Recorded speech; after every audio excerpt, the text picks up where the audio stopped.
Heroine இங்க ஏதாவது சண்டை போட்டு போயிட்டாங்களா, என்ன பிரச்சனை? இல்ல அந்த மாதிரி இல்ல சார். அவங்களுக்கு வர முடியாத ஒரு சிச்சுவேஷனால தான் வரல. அதனால நாங்க இதுல மென்ஷன் பண்ணும்போதுமே 2 ஃபீமேல் ஆர்டிஸ்ட் படத்துல இருக்காங்க சார். 3 பேர் இருக்காங்க. ஆதிரைன்னு ஒரு ஃபீமேல் ஆர்டிஸ்ட் இருக்காங்க. இன்ஃபேக்ட் பேச்சி அப்படிங்கிற ஒரு கேரக்டரே வந்து ஃபீமேல் ஆர்டிஸ்ட் தான் படத்துல. பட் அவங்க ரொம்ப வயசானவங்கிறதுனால அவங்க வர முடியல. 2 ஃபீமேல் ஆர்டிஸ்ட்ல ஒரு ஆள் அப்ராட்ல இருக்காங்க, இன்னொரு ஆள் ரொம்ப வர முடியாத சிச்சுவேஷன்ல ஷூட்ல இருக்கிறதுனால சார். எல்லாமே ஆண்கள் மட்டும் இருக்கணுங்கிற இன்டென்ஷன் கிடையாது. பேச்சுங்கிற டைட்டிலுக்கு ஏற்ற மாதிரி அந்த படமுமே அவங்களை குளோரிஃபை பண்ற மாதிரி தான் இருக்கும் சார். சார் ஆக்சுவலா பேச்சு வந்து ராமராஜன் சார் வந்து முதல்ல அந்த பேரை இது பண்ணாரு. அது வந்து கலாய்க்கிற மாதிரி கொண்டு வந்தாங்க. ஆனால் நீங்க பயம்புத்துற மாதிரி கொண்டு வந்திருக்கீங்க சார். இதுல ஒரு சுவாரஸ்யமான விஷயத்தை நான் ஷேர் பண்றேன். படத்தோட ஷூட்டிங் நடக்கும்போது எவ்வளோக்கு எவ்வளோ சீரியஸான ஒரு ஹாரர் மூவி பண்ணிட்டு இருக்கோமோ அதுக்கேற்ற மாதிரி ஃபன் வெளியில நடந்துகிட்டே இருக்கும். இவங்கெல்லாம் வந்து ஒரு வெக்கேஷன் அந்த மாதிரி ஆர்டிஸ்ட் எல்லாருமே ரொம்ப என்ஜாய் பண்ணி பண்ணாங்க. அதுல முக்கியமா கிரியேட்டிவ் ப்ரொடியூசர் இருக்காரு விஜய்.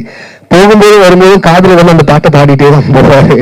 அதனால எங்களுக்குமே அந்த பேச்சுங்கிற அந்த பேர் வந்து அந்த பாட்டும் கனெக்டட் தான் சார். அதை நாங்க ஒரு பாசிட்டிவா ஒரு ஃபன்னா தான் சார் எடுத்துக்கிறோம். பட் இந்த படத்துல பேச்சியோட வெயிட்டேஜ் என்னங்கிறது நீங்க பார்க்கும்போது you will understand sir. Sir Jaishankar sir Sun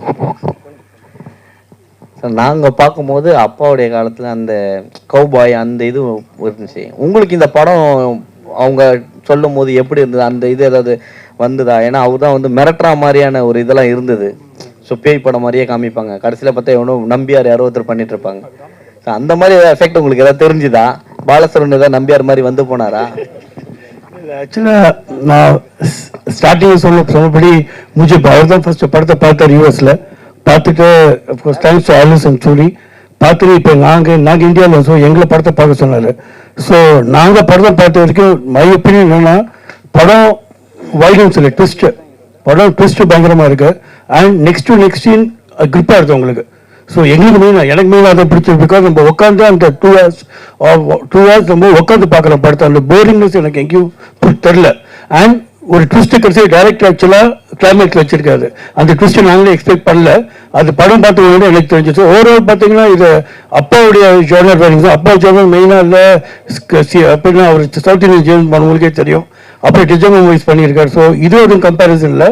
but நாங்கள் ஏன் படத்தை மெயினாக பிடிச்சோன்னா எங்கள் 4 பேருக்குமே because the movie has a twist and edge of the seat. நான் அதான் சொன்னேன் ப்ரெஸ் கிட்ட டெஃபினட்டாக என்கரேஜ் பண்ணேன். பிகாஸ் எல்லாரும் சொல்லபடி புது டீம் இது. அண்ட் எங்கள் கம்பெனிக்கு பார்த்தீங்கன்னா வி வாண்ட் என்கரேஜ் புது டைரக்டர்ஸ். அண்ட் அப்பா நிறைய மூவி ஹெல்ப் பண்ணியிருக்காரு. ஸோ அப்பா ஸ்ட்ராட்டஜி ப்ளஸ் முஜிபுடைய டைரக்டர் பிளெஸிங்ஸ், எங்கள் அப்பா பிளெஸிங்ஸ், ராஜோட அப்பா எல்லாமே வேலைந்து இருக்கு எங்களுக்கு. ஸோ எங்களுக்கு மெயின் என்னன்னா we want to create good content and create good directors so that we can give them a chance. So ஒரு படம் ஹிட் ஆயிடுச்சுன்னா அங்கேருந்து உங்களுக்கு இண்டஸ்ட்ரி இது டிஃப்ரெண்ட் லெவல் ஆல்டுகெதர். ஸோ பேச்சு பேசுறதுனா we elected for the twist and it was very very interesting. Bore அடிக்கல எங்களுக்கு. அதான் மெயினாக நாங்கள் இந்த படத்தை மெயினாக எடுத்து நாங்கள் கோ ப்ரொடியூஸ் பண்ணுறோம் கோகுல் கூட. சார் கோகுல் சார், உங்களுக்கு ஒரு கேள்வி, டைரக்டருக்கு ஒரு கேள்வி. ஆமாம் உள்ள நீங்கள் வந்து கேமராமேன் அப்புறம் ப்ரொடியூசராக இருக்கீங்க. அதுனா உங்கள் யூடியூப் சேனல் இந்த கம்பெனி நீங்கள் இருட்டிலையும் படம் எடுத்திருப்பீங்க, வெளிச்சத்துலையும் படம் எடுத்திருப்பீங்க. அது என்ன வெயிலோன் அது ஒன்றுக்கு சொல்லுங்க. அதே மாதிரி விக்டரி அந்த வெற்றிக்காக அதே மாதிரி உங்களுக்கு வந்து வீராஸ் அந்த கம்பெனியும் உங்களோட வந்து சேர்ந்துருக்கு. ஒரு டபுள் விக்டரியா இந்த படம்? அந்த அளவுக்கு விஷயம் இருக்கா? அதே மாதிரி டைரக்டர்கிட்ட வந்து இந்த அந்த பாட்டை எங்களுக்கு கனெக்டிவிட்டி ஆச்சு அப்படின்னு சொன்னீங்க. அந்த பேச்சு பொறுமை உள்ள பேச்சு அது படத்தில் எங்களுக்கு கனெக்டிவிட்டி ஆகிற மாதிரி ஏதாவது சீன் இருக்கா? ஏன்னா அது ரொம்ப ஃபேமஸான பாட்டு. கார்த்தினா தானே? கார்த்தினா எனக்கு கொஞ்சம் ஃபேவரேட். ஏன்னா நான் கேமராமேனாக எந்த ப்ரெஸ் மீட் வந்தாலும் முடிச்சுட்டு போகும்போது வந்து என்கிட்ட சீக்கிரம் நடிச்சிருங்க பிரதர் அப்படின்னு சொல்லிட்டு போவார். ஆனால் வெயிலோன் வந்து நாங்கள் ஃபர்ஸ்ட்டு ஷார்ட் ஃபிலிம் பண்ணும்போது வெயிலோன் திரைன்னு வச்சுருந்தோன்னா அப்போ வந்து ஒரு ரைட்டர் ஒருத்தர் அந்த நேம் சஜஸ்ட் பண்ணார். வெயிலோன்னா சன் பிரைட்னஸ் அந்த மாதிரி இருக்கும். ஸோ அதனால் வெயிலோன் வைக்கலாம். நாங்கள் ப்ரொடக்ஷன் பண்ணும்போது அந்த பேரை அப்படியே சஸ்டெயின் பண்ணோன்றதுனால அப்போ இது பன்னியாரம்பத்தம் டைரக்டர் இருக்காருன்னா அவர் நாங்கள்லாம் ஒன்றா சேர்ந்து வச்சோம். இது ஸ்டார்ட் பண்ணும்போது நான் ப்ரொடக்ஷனுக்காக அருண் கிட்ட சொன்னேன், இந்த மாதிரி நாங்கள் ஸ்டார்ட் பண்ணி யூஸ் பண்ணிக்கிறோம் அந்த நேம், நாங்கள் பேனராக வச்சுக்கிறோம். அப்போ கொடுத்து நம்ம அந்த பேனர் வந்ததுன்னா. Sanjay sir, Jaishankar sir director ஒரு கொஸ்டினுக்கு ஆன்சர் பண்ணி இல்லை பக்கத்துல இருந்து ஒரு கேள்வி கேட்டாங்க, அது கேட்டே ஆகணும் அவரு. ஓகே, அவரோட 2வது கேள்விக்கு நான் பதில் சொல்லிடுறேன் சார். இல்லை சார், அந்த பேச்சு பாட்டு வந்து எங்களுக்கு கனெக்ட் ஆச்சுன்னு சொன்னப்ப முன்னாடி ஒரு சின்ன விஷயம் சொன்னேன் சார். ஷார்ட் முடிச்சுட்டு வெளியில ஃபன்னு சொல்ற மட்டும்தான் சார் அந்த கனெக்ஷன். அந்த பாட்டு வந்து அதோட முடிஞ்சிருச்சு சார். உங்களுக்கு கனெக்ட் பண்ற மாதிரியான நிறைய விஷயங்கள் வந்து படத்திலே இருக்கு சார். நீங்களே கனெக்ட் ஆயிடுவீங்க கண்டிப்பா. அதை விட ஒரு பெரிய கனெக்டிவிட்டி எனக்கு தெரிஞ்சில்ல சார் பாலா இருக்கிற வரைக்கும். ஒரே நிமிஷம் தான் கேட்கணும் சார். சொல்லுங்க சார். சார் இன்னைக்கு வந்து நம்ம வந்து ஃபாரஸ்டே பார்க்க முடியாது, அந்த அளவுக்கு தான் இருக்கு. காடை வெட்டி இது பண்ணிட்டு இருக்காங்க. இல்லை மோஸ்ட்லி பார்த்தீங்கன்னா ஃபாரஸ்ட்டை அழிச்சு இதெல்லாம் கொண்டு வந்து பார்த்தீங்கன்னா நிறைய இந்துஸ் அந்த சாமிகள் கொண்டு வரேன் அப்படின்னு சொல்லிட்டு இதை எப்படி பார்க்க, இதை மீன் பண்ணி இந்த படம் இருக்குமா? இல்ல சார், அந்த மாதிரியான கனெக்டிவிட்டி எதுவுமே இந்த இதுல இல்ல சார். இது வந்து ஒரு ஃபிக்ஷியஸ் ஸ்டோரி, இன்ட்ரெஸ்டிங்கான ஒரு கதைக்களத்துல வந்து ஆக்சுவலா ரூட்ஸ் நிறைய எடுத்திருக்கோம். நம்ம ஊர்ல இருக்கக்கூடிய கட்டுக்கதைகளாகட்டும், மூட நம்பிக்கைகளாகட்டும், இல்ல நம்பிக்கைகளாகட்டும், இது எல்லாமே வந்து நம்ம ஊர் பக்கம் போகும்போது நிறைய கதைகள் பேசுவாங்க. இங்க போகாத, இதுக்கு இந்த பக்கம் போகாத, முனி அடிச்சிரும், இல்ல இது அடிச்சிரும், சாமி பேரும் சொல்லுவாங்க, இல்ல கெட்ட சக்தி பேரும் சொல்லுவாங்க. அப்படின்னா அந்த நம்பிக்கைகள் வந்து அந்த கிராமத்துடைய பாரம்பரியமா அவங்களுக்கு வர்ற ஒரு விஷயம். ஆனா சிட்டில இருந்து உள்ள போற ஆளுங்க வந்து அதை பத்தி தெரியாம அதிக பிரசங்கித்தனம் பண்ணி, அதனாலதான் படம் ஆரம்பிக்கும் போது சில எல்லைகளை வந்து கடக்கக்கூடாதுன்னா அது கடக்கக்கூடாதுதான். இது வந்து தடை செய்யப்பட்ட பகுதினா உள்ள போகாது. நீங்க ரூல்ஸை பிரேக் பண்ணீங்கன்னா இயற்கை அதுக்கான வேலையை செய்யும். இல்லைன்னா அந்த இடத்துல இருக்கக்கூடிய இதுங்கிறத வச்சு உருவான ஒரு கற்பனை கதை மட்டும்தான் சார். இல்லாம அந்த காடு அழிப்பு, இயற்கை வளம் சேதாரம் அந்த மாதிரிலாம் எதுவுமே கனெக்ஷன் இல்லை.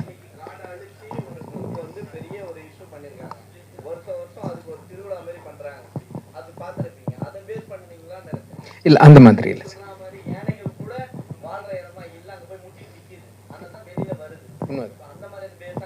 இல்ல இல்ல அந்த மாதிரியான கனெக்டிவிட்டி இதுல இல்ல சார். இது முழுக்க முழுக்க ஒரு கற்பனை கதையா தான் வந்திருக்கு சார். டைரக்டர் சார் இங்க இங்க இங்க மேல சார்.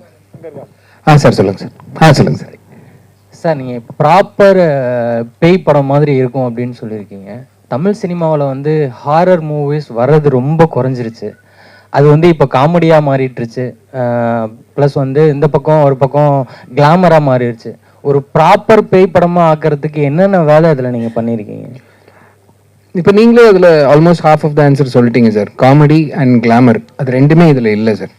அண்ட் கதை அப்படிங்கிறது என்ன என்கேஜிங்காக ஒருத்தர் வந்து இப்போ ஒரு ஹாரர் மூவி லவர் அப்படின்னு சொல்கிறவங்க வந்து ஹாரர் மூவியை வந்து நான் ராத்திரி உட்காந்து 12 மணிக்கு எந்த பயமுமே இல்லாமல் நான் பார்ப்பேன்னு சொல்கிறவங்க ஹாரர் மூவி லவரே கிடையாது சார்.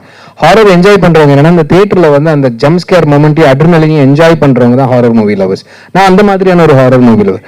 ஒரு மொமெண்ட் ஆடியன்ஸுக்கு நம்ம ப்ரெசென்ட் பண்ணுறோம் அப்படின்னா அது அவங்கள பயமுறுத்தணும்.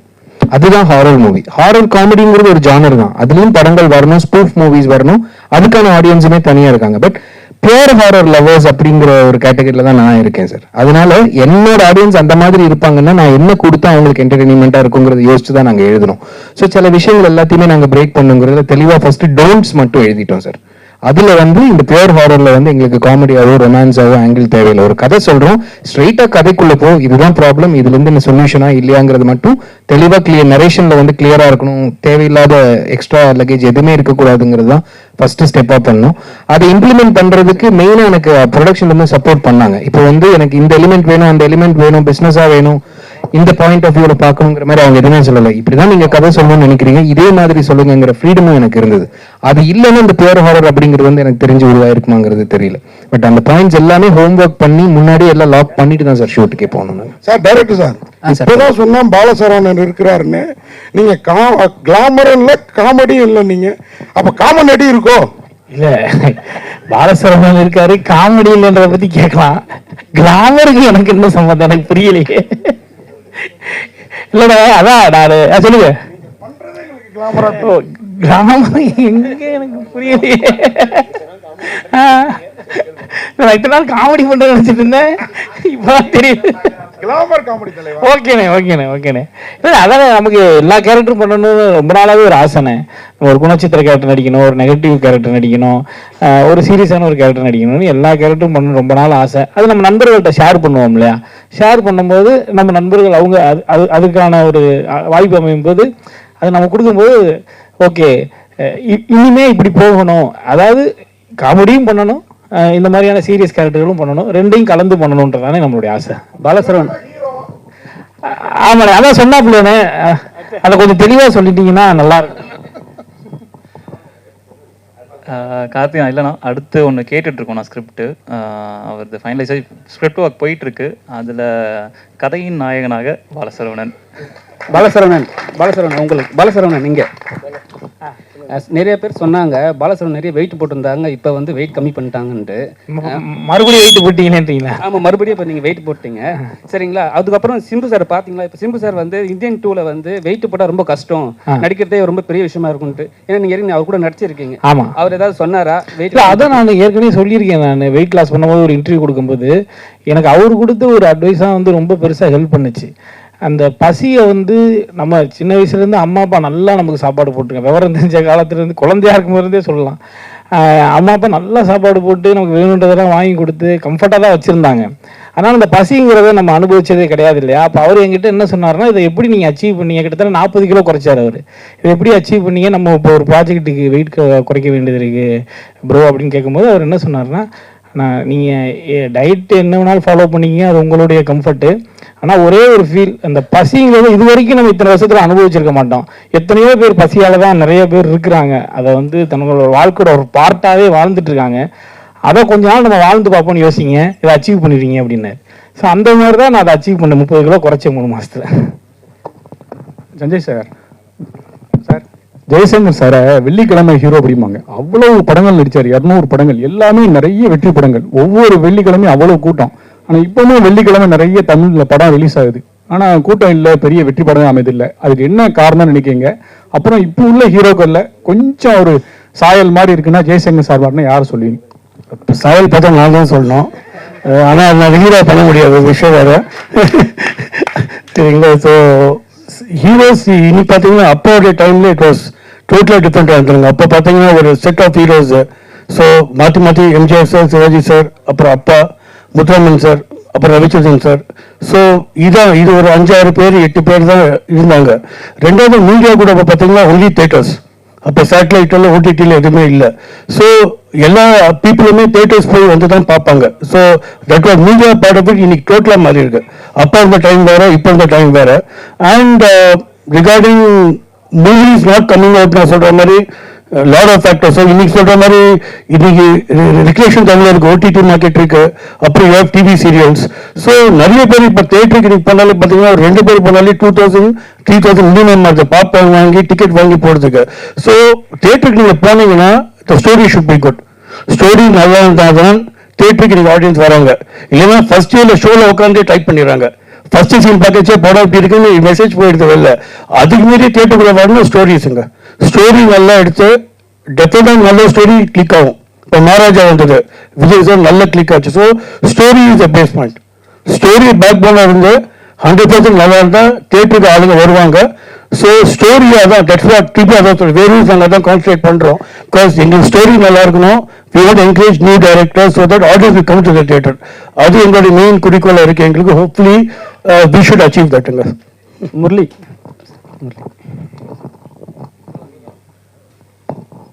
சார், நீங்கள் ரொம்ப நாளாக படம் பண்ணிருக்கீங்க, ஆனால் நிறைய ஸ்ட்ரகிளில் வந்து சந்திச்சுன்னு இருக்கீங்க. ஆனால் என்னென்னா சில நேரத்தில் நீங்கள் சொல்லுவீங்க ஏதாவது ஒரு சான்ஸ் கிடச்சா நான் மேலே வந்துடுவேன். நீங்கள் லாஸ்ட் நடித்த படம் வந்து தொப்பி ஒரு படம் சரிங்களா. அந்த படமும் இதே மாதிரி ஒரு லீடு தான் வரும், இதே லீடு தான் வரும். ஸோ இது அந்த படத்துக்கும் இந்த படம் என்ன டிஃப்ரென்ஸ் இருக்கும்? ஏன்னா நீங்கள் நடிச்சிருக்கீங்க வந்து ஹீரோவாக வந்து ஒரு கேரக்டர் பண்ணியிருக்கீங்கன்னு சொன்னாங்க. ப்ரோ அது வேற bro. 2015 over the night of success வந்து it comes with 10 years of experience. 10 வருட வேற உழைப்பில் ஒரு நாள் நம்ம வந்து அந்த வெள்ளிக்கிழமை வெற்றின்னு சொல்லுவாங்களே, அந்த 10 வருஷ காலம். ஸோ அந்த 10வது வருஷத்துல இருக்கேன்னு நம்புறேன். ஸோ நான் இப்போ அதுக்கப்புறமா நான் பார்த்த ஒவ்வொரு விஷயங்களும் வந்து என்ன அப்படின்னா, நல்ல படத்துல இருக்கணும், நல்ல படைப்புல இருக்கணும். அது வந்து ஓரமா வந்துட்டு போனாலும் ஓகே. நந்தலாலான்னு ஒரு படம், அந்த படத்துல நாசர் சார் ஒரு சில மணி துளிகளுக்கு மட்டுமே அப்படின்னு கீழே டைட்டில் போட்டு லாரி ஓட்டுற டிரைவரா வந்திருப்பாரு, தூங்கிக்கிட்டே வண்டி ஓட்டியிருப்பாரு அந்த படத்துல. ஸோ அதுதான் என்னோட இன்ஸ்பிரேஷனா இருந்தது. அங்க எடுத்துக்கிட்டது தான் இப்போ எந்த படத்துல நல்ல படத்துல நான் இருக்கணுன்றது மட்டும்தான் நான் சொல்றேன். இதுமே வந்து நான் அந்த படமே தொப்பி வந்து ஹாரர்ன்றதை ரிவீல் பண்ணல.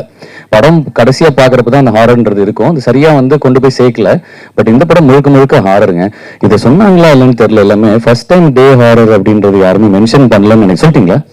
அப்போ தூங்கிட்டேனா? இல்ல ஓகே, ஃபர்ஸ்ட் டைம் டே ஹாரர் இந்த படம். ஃபர்ஸ்ட் அது ஹிஞ்ச், அது இந்த படத்தோட யூஎஸ்பியே வந்து நம்ம பார்த்தோம் அப்படின்னா first time day horror.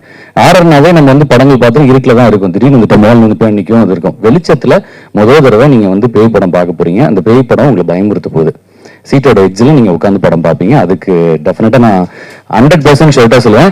And இன்னொன்று நான் செம்மையாக சொல்லிக்கிறேன், செம்ம க்யூட்டாக இருக்குது. ஒவ்வொருத்தவங்களும் வந்து சார் வந்து thank you sir, thank you so much sir, வேறு லவ்லி சார், லவ்லி சார், நீங்கள் மேடம் இருந்துச்சு வரப்போ என்னையா நானா அப்படின்னு நீங்கள் கேட்டீங்க பாருங்க, கேட்டு வந்தது செம்ம சார். பட் விரோஸ் டீம் வேற லெவல் கலக்கிட்டீங்க. நீங்களாம் அண்ணனுங்க தான் எங்களுக்கு. பட் இந்த மாதிரி நாங்களும் அடுத்த இதில் பண்ணணும். Thanks so much sir. And வந்து சும்மா வந்து உட்காந்துட்டு போகாம ஒரு சில பேர் நான் அப்படியே பார்த்துட்டே இருந்தேன், கண்ணெல்லாம் தேடிட்டே இருந்துச்சு, யாரெல்லாம் காது கொடுக்குறீங்க அப்படின்ட்டு. நீங்களாம் சூப்பர் தலைவா, வேற லெவல் தலைவா. தேங்க்ஸ் தலைவா. அண்ணா ஹேட்ஸ் ஆஃப்ண்ணா, நீ ஹேட் போட்டிருக்க, உனக்கு ஹேட்ஸ் ஆஃப். அதே மாதிரி தலைவன் எப்பயுமே வந்து என்கிட்ட சொல்ற ஒரு விஷயம், உங்க பேர் மறந்த தலைவா நீ, ஆனால் முரளின்னு சொல்லி என்னை கூப்பிட்ட பத்தியா, ஒவ்வொருத்தரையும் ஏற்றி மாறன் மோகன் ப்ரோ, மைக் மோகன் அப்போனா இப்போ நீங்க மைக் மோகன், நீங்க ரொம்ப ஸ்வீட் தலைவா. Thank you, thank you so much. நான் வந்து சும்மா ஓரமா உட்காந்துட்டு போகலாம்னா அவன் கீழே உட்காந்து கை தட்டிட்டு போகலாம்னா ஒன்று ராம் பிரதருக்காகவும் கோகுல் பிரதருக்காகவும் மேடை ஏற்றுனாங்க. ஸோ அங்கே என்னால் இந்த கான்ட்ரிபியூட் பண்ண முடியுமா, சரிங்க யாராவது ஒருத்தங்க எல்லாருமே கேட்டுருணுமே, இதை கரெக்டாக வந்து கொண்டு போய் சேர்த்துடணுமே அப்படின்னு யோசிச்சுட்டு இருந்தேன். நீங்கள் எல்லாருமே சூப்பராக பண்ணுறீங்க தலைவா. தேங்க்ஸ் தலைவா, thank you so much, thanks a lot. ஒவ்வொருத்தவங்களும் காது கொடுத்து கேட்டது பின்னாடி அந்த தலைவன் கண்ணாடி போட்டுட்டு சூப்பர் தலைவா, இது மாதிரி எல்லாத்துக்கும் பண்ணுங்க ப்ளீஸ். அதே மாதிரி பின்னாடி சேனலில் நம்ம சேனலில் இங்கே வந்திருக்காங்களா, கேமரா ஆன் பண்ணிட்டு உட்காராமா, நானும் அங்கதானே இருந்தேன், நானும் பின்னாடி உட்காந்துட்டு இருக்கேன் கொஞ்ச நாளா. ஸோ எல்லாரும் வந்து கவனிச்சிருக்கீங்க பாருங்க. Thanks, thank you. லைவ் வருவா, ஐயோ ஓகே, ஹாய் ஹாய் ஹாய் எல்லாம் பாத்துறீங்க, சப்ஸ்கிரைப் பண்ணிட்டீங்க, ஒவ்வொரு சேனலையும் நீங்க பாத்துறீங்க. என் தம்பி தீபக் வேற வந்திருக்கான், வேற ஒரு வயலன் சேனல் வேற நம்மளுக்கு இருக்கு. என்னது உன்னோட சேனல் என்ன சொல்லு? டைரக்டர் முடிச்சிடலாமா? டைரக்டர் கேட்டலாம். இல்ல பிரஸ் மீட் உங்களுக்காக நான் பண்றேன். Thank you thank you thank you so much. Director sir சொல்லுங்க சார். பேங்க்ல இருந்து வரும்போது ஈஸியா பேங்கே அப்ரோச் பண்ணி நீங்க கடன் வாங்கிடலாம். அதை விட்டுட்டு என் ப்ரொடியூசர் யூஎஸ்ஏ ஜெய்சங்கர் சாருடைய பையன் இவங்களாம் பிடிச்சிங்க. பேங்க்ல இருந்ததுனால சார் அது எவ்வளவு கஷ்டங்கிறது எனக்கு தெரியும். மேனேஜரா இருந்திருக்கேன் சார், லோன் கொடுக்கறதுக்கு லோன் வாங்குறது லோன் கொடுக்க மாட்டாங்க. மேனேஜரா இருந்த நீங்களே நிறைய மைண்ட் வச்சிருப்பீங்களே எப்படி வாங்கலாம்னு. சார் உள்ள 5 கோடி ரூபாய் கேஷ் இருக்கும், 5 ரூபா கூட எடுக்க முடியாது. ஒய்ஃப் வச்சு வாங்கிட வேண்டியதானே சார்? யாரை வச்சாலும் கொடுக்க மாட்டாங்க சார், வாய்ப்பே இல்லை சார். பேங்க்ல இருந்து வெளியில வந்தாச்சு, ப்ரொடியூசர் அப்படிங்கிறது தேடுறது வந்து அது வேற ஒரு ஜேர்னி சார். பேங்க் வந்து அது ப்ரொஃபஷனா போச்சு, இது பேஷனை நோக்கி வெளியில வந்து தொடங்கியாச்சு. எப்படி யூஎஸ்ஏல இருந்து பிடிச்சிங்க? ஜெய்சங்கர் சார் எப்படி பிடிச்சிங்க சார்? அதுதான் அவங்க சொன்னாங்க இல்லையா, ஆலிஸ் சூரி 2 பேர் மூலமா கனெக்ட் ஆனது. அதான் உள்ள வந்ததுன்னா ஆலிஸ் தான் தேங்க்ஸ் சொன்னேன், தேங்க்யூ ஸோ மச், பேச்சு வெளிச்சம் பார்க்குது இவங்க மூலமா வருதுன்னு சொல்லிட்டு. It all happen positively sir, எல்லாமே நல்லா முடிஞ்சதுன்னு நான் நம்புறோம். Director sir. சார் சொல்லுங்க சார். இந்த படம் பேச்சு சார், இந்த பேச்சு படம் ட்ரைலர் பார்த்தோம் நாங்க. இது வந்து நான் என்ன ஒரு படத்தோட ஒப்பிடுறேன்னா, குயிட் பிளேஸ் படம் பார்த்துருக்கீங்களா? இங்கிலீஷ் சரிங்களா? அந்த படம் வந்து இதே ஜானர்ல தான் இருக்கும். ஸோ வந்து அந்த சீன்ஸ் எல்லாம் வந்து அதே மாதிரி தான். ஒருவேளை அந்த படத்தோட ஜானர் தூக்கி எடுத்து இதில் இறக்கிறீங்களா? ஏன்னா இங்கிலீஷ் படம் நிறைய பேர் பார்க்க மாட்டாங்க. ஸோ வந்து தமிழ் படத்தில் ஏமாத்தலாம் தமிழ் ஆடியன்ஸ்னு சொல்லிட்டு அந்த மாதிரிலாம் இல்லை சார். அப்படி பார்த்தா நிறைய இருக்கு சார். பேர்ட் பாக்ஸ்னு ஒரு படம் இருக்கு, ஓகே. அப்புறம் ஈவில் டேட், கான்ஜூரிங் சொல்லிட்டு இதுக்கு முன்னாடி வந்த எல்லா படங்களையுமே வந்து நம்ம ஒப்பிடலாம். இன்ஸ்பிரேஷன் அப்படிங்கிறது வந்து நம்ம ஒரு படம் பார்க்குறோம், இது பிடிச்சிருக்கு, இந்த மாதிரி ஒரு கதை சொல்லணும்னு நம்ம நினைக்கிறோம். குவைட் பிளேஸுமே வந்து அதுக்கான ஒரு ரெஃபரன்ஸ் தான் சார். பிளேர் விச் ப்ராஜெக்ட் அப்படிங்கிறதுல இருந்து தான் ஆரம்பமே. ஏன்னா 1970s 80s வந்து பயமுறுத்தி இருப்பாங்க ஃபவுண்ட் ஃபுட்டேஜ் சொல்லிட்டு. ஸோ ஹாலிவுட் மூவிஸ்ல இருந்து எல்லா மூவிஸோட இன்ஸ்பிரேஷனுமே இதுக்குள்ள இருக்கு. ஹாரர் படங்கள் பார்த்து பிடிச்சி அந்த மாதிரி ஒரு கதை சொல்லணும்னு நினைச்சு எடுத்தோம். அந்த மாதிரியான விஷுவல்ஸ் இருக்கணும்னு ஆசைப்பட்டோம். அது அப்படியே எடுத்து கொண்டு வந்து வைக்கணுங்கிறதுனால இல்லை சார். கண்டிப்பா இது ஒரு டிஃபரெண்டான மூவி, நீங்க பார்க்கும்போது தெரியும். பட் குவைட் பிளேஸ் ஞாபகம் வச்சு கேட்டதுக்கு ரொம்ப தேங்க்ஸ் சார், அது ஒரு அருமையான படம்.